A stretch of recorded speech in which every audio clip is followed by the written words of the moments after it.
નમસ્કાર દર્શક મિત્રો, દિલોક સત્તા શોમાં આપણું સ્વાગત છે। મોટાભાગના ભારતીયોનું સપનું હોય છે કે તેઓ અમેરિકા જેવા દેશોમાં જઈને પૈસા કમાઈને ત્યાં સેટ થઈ જાય।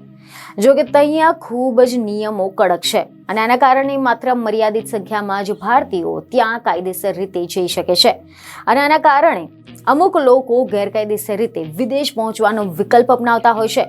પરંતુ શું તમને ખબર છે કે આ પ્રકારના જે 2 નંબરના રસ્તા કહેવાય છે તે રસ્તેથી પસાર થવું કેટલું જોખમી હોય છે?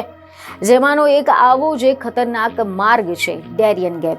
આ રસ્તો એટલો બધો ખતરનાક છે કે અમેરિકા જવા માટે આ માર્ગનો ઉપયોગ કરનાર ઘણા બધા લોકોને પોતાના જીવમાંથી હાથ ધોવો પડે છે અને આ ખતરનાક માર્ગને હરિયાળા નરક તરીકે ઓળખાય છે। તમે જણાવી દઈએ કે મીડિયા રિપોર્ટ અનુસાર એવી માહિતી મળી રહી છે કે ગુજરાત સહિત દેશના ઘણા બધા લોકો જીવનું જોખમ ખેડીને પણ અમેરિકામાં ગેરકાયદેસર રીતે જતા હોય છે।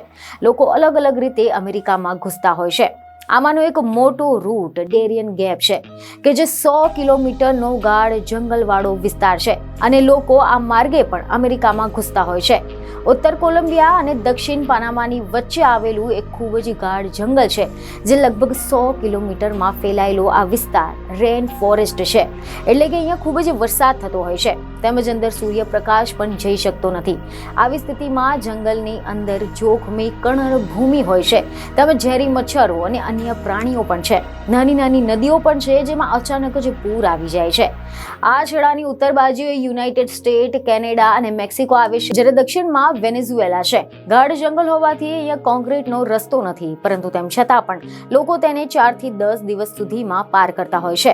રસ્તામાં નદીઓ તેમજ ઉપર નીચે પહાડો આવેલા છે। અહીંયા મોબાઈલ નેટવર્ક નથી આવતું અને એટલું જ નહીં, મીડિયા અહેવાલોમાંથી એવી માહિતી મળી રહી છે કે આ જંગલમાંથી સ્થળાંતર કરતા લોકોને લૂંટ અને મહિલાઓ કે યુવતીઓ પર અહીંયા કુકર પણ થતા હોય છે। અહીંયા થયેલા ગુના નોંધાતા નથી, જેથી તેની ક્યારેય પણ સજા થતી નથી। જો બધું જ બરાબર ચાલે તો પ્રવાસ 8 થી 10 દિવસમાં પૂરો થતો હોય છે। આ દરમિયાન જો કોઈ પોતાનો જીવ ગુમાવે તો તેના અંતિમ સંસ્કાર માટે ઘરે મોકલવાનો પણ કોઈ જ વિકલ્પ નથી હોતો। બીજની ખબરો સાથે ફરી મળીશું। ધન્યવાદ।